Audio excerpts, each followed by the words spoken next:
Number 3, X-ray. X-ray কি, আমরা X-ray কী করে তৈরি করব, এক্স-রে ধর্ম এবং এক্স-রে ব্যবহার। তো প্রথম আসি X-ray. X means unknown. X মানে হচ্ছে আননোন। যখন রোন্টজেন প্রথম এই রশ্মিটাই আবিষ্কার করেন, তখন এর যে ধর্ম ছিল সেই ধর্মটা সাধারণ আলোর সাথে কিছুতে মিলছিল না, সেই জন্য নাম দিয়েছিলেন এক্স-রে। এখন আমরা এক্স-রে অনেক কিছু ধর্মই জানি। এটা প্রথম কথা ইনভিজিবল, মানে আমাদের চোখে দেখার অনুভূতি জাগায় না। অ্যান্ড এটার পেনিট্রেশন মানে হচ্ছে ভেদ করে যাওয়ার ক্ষমতা আছে। যদি এটার ফ্রিকোয়েন্সি এফ হয়, যদি এটার যদি তোমার তরঙ্গ দৈর্ঘ্য যদি ল্যামডা হয়, তখন এর গতিবেগ হবে c=f/λ।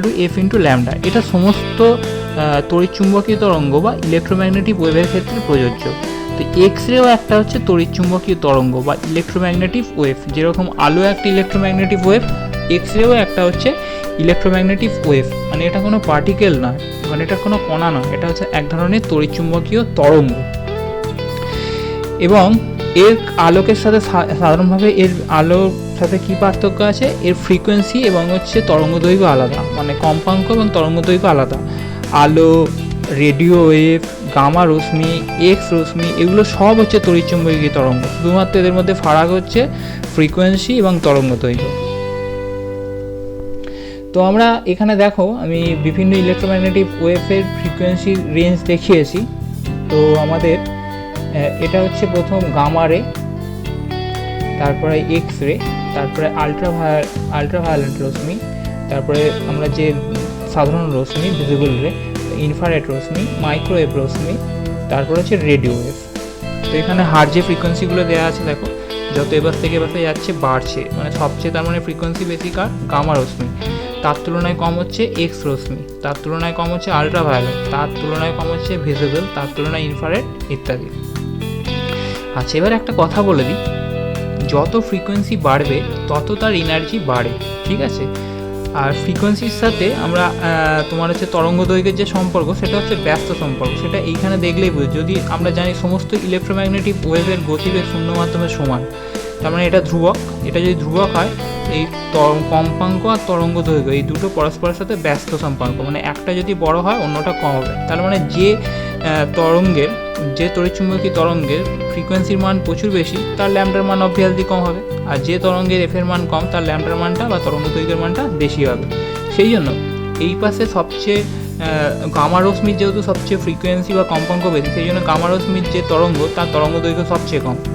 তো আমাদের এখানে এক্স রশ্মির অর্ডারটা বলেছে যে 10⁶ থেকে 10⁸ মাঝখানে হয়, এত হার্জের মাঝখানে হলে মোটামুটি এক্স-রে হয়, ঠিক আছে? তো আমরা দেখতে পাবো যে এক্স-রে তো শুধুমাত্র একটা ফ্রিকোয়েন্সিতে হয় না, অনেকগুলো ফ্রিকোয়েন্সিতে হতে পারে। এর উপর ভিত্তি করে আমরা হার্ড এক্স-রে এবং সফট এক্স-রে ডিভাইড করেছি, আমরা পরবর্তীকালে দেখতে পাবো। তো একই রকমভাবে আমি যেমন বললাম, যার ফ্রিকোয়েন্সি যত বেশি হবে তার ওয়েভ লেন্থ রেঞ্জও কম হবে। এখানে দেখো, এখানে গামারে আছে, এখানে মানে ওখানে যেমন আমাদের তোমার হচ্ছে ফ্রিকোয়েন্সিটা এর পাশে বাড়ছিল, তাই তো? এই পাশে ফ্রিকোয়েন্সি বাড়ছিল এ পাশ থেকে। তো এইখানে দেখো ইলেকট্রোম্যাগনেটিক তরঙ্গ দৈর্ঘ্য যেটা, সেটা এই দিক থেকে বাড়ছে, সেই জন্য গামা রেটা এখান থেকে শুরু হচ্ছে, কারণ এর ফ্রিকোয়েন্সি সবচেয়ে বেশি, তারপরে এর, তারপরে এর।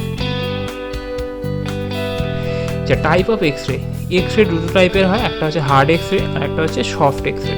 তো হার্ড এক্স-রের কী প্রপার্টি আছে, the X-ray having low wavelength of the order of 1 angstrom have high, এখানে অ্যাংস্ট্রমের এই যে ডিগ্রির মতন চিহ্নটা এর মাথা, হ্যাঁ, frequency and hence high temperature call it hard X-ray.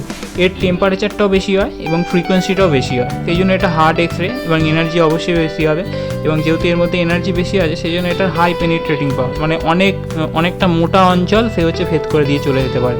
They are produced at comparatively high potential difference. তো আমরা যখন আমরা দেখতে পাবো যে এক্স-রে কী করে তৈরি করা হয়, তখন বুঝতে পারবে যে পোটেনশিয়াল ডিফারেন্সটা কী ব্যাপার, সেখানে পোটেনশিয়াল ডিফারেন্স বাড়লে কী করে হচ্ছে এক্স-রে শক্তিটা বাড়ে।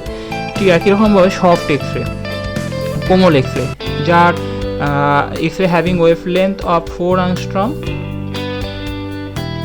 অর অ্যাবভ, এর ওয়েভ লেন্থটা বেড়ে যাচ্ছে, তার মানে ফ্রিকোয়েন্সিটা কমে যাচ্ছে, এটা তোমার এনার্জিটা তাহলে অবভিয়াসলি কম হবে। সেই জন্য এটা সফট এক্স রে, এবং এটা যেহেতু এনার্জি কম সেই জন্য সে হচ্ছে এই হার্ড এক্স রশ্মির মতন হচ্ছে বেশি দূর সে ভেদ করতে পারে না। They are produced at comparatively low potential difference দিলে তোমার হচ্ছে সফট এক্স রে তৈরি হয়। তো এবার আসা যাক এক্স রে কী করে প্রডিউস করা হয়। এই আমাদের এটা হচ্ছে কুলিজ নলের চিহ্ন, কুলিজ নলের মাধ্যমে তোমার এক্স রে তৈরি করা হয়। তো এইটা হচ্ছে আমাদের একটা ভ্যাকুয়াম কাঁচের নল।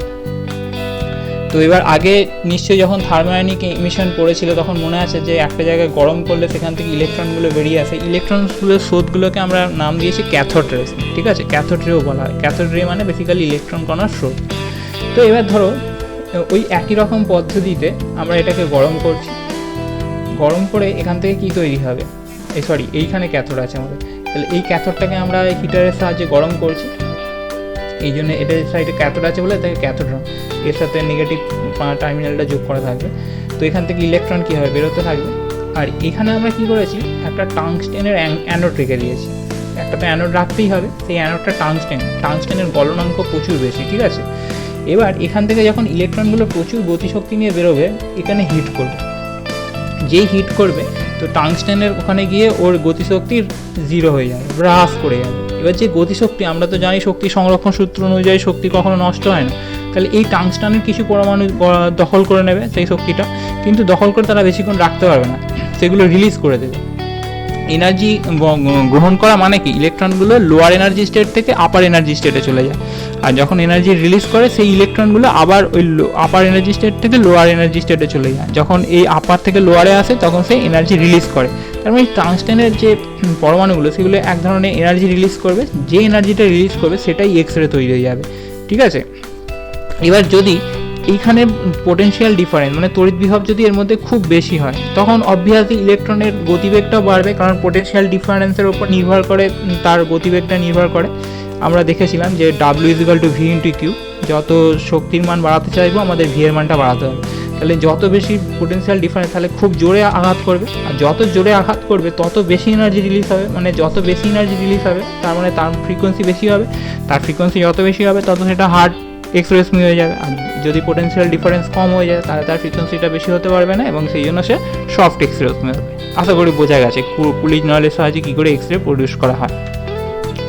তো এখানে আমি একটা অ্যানিমেশন দেখিয়েছি যে এখান থেকে জাস্ট ইলেকট্রনগুলো এখানে কি হিট করছে, আর এখান থেকে হচ্ছে তোমার মেটাল টার্গেট থেকে এক্স রশ্মিগুলো তৈরি হচ্ছে। এখানে ইলেকট্রনটা কিন্তু পার্টিকেল, আর এখান থেকে যে এক্স রশ্মিটা তৈরি হচ্ছে এটা কিন্তু তরঙ্গ দৈর্ঘ্য, মানে তরঙ্গ, তড়িৎচুম্বকীয় তরঙ্গ।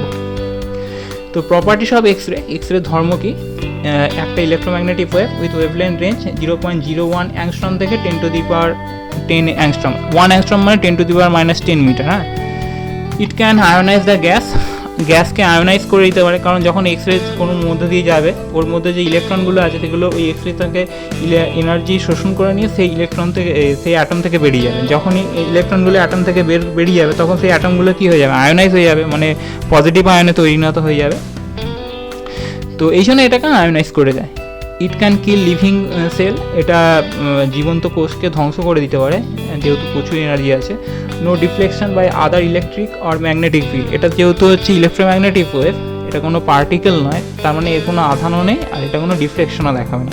It is effective on photographic plate, তোমরা জানো যে আমাদের যে পা হাত পা ভেঙে গেলে যে ছবি তোলা হয়, তার মানে সেই ফটোগ্রাফিক প্লেটের উপরে তোমার হচ্ছে এক্স রে এফেক্ট করতে পারবে।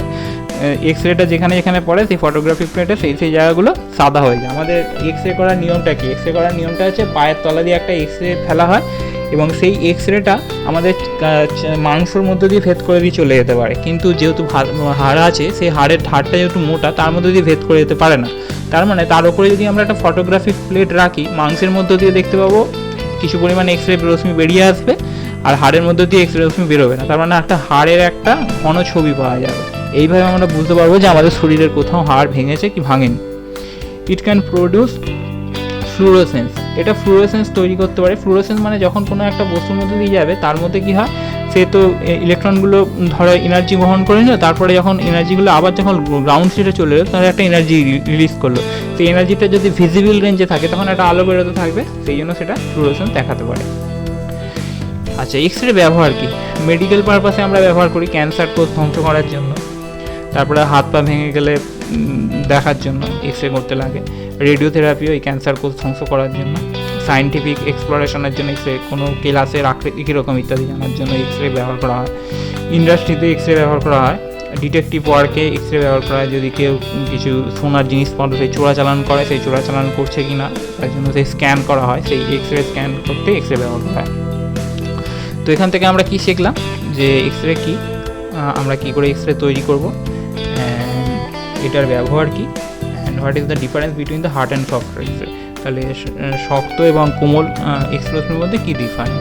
আশা করি এটা তোমরা কোশ্চেন অ্যান্সারগুলো দিতে পারবে। তো আমাদের এখানে টিউটোরিয়াল নাম্বার 3 শেষ হলো।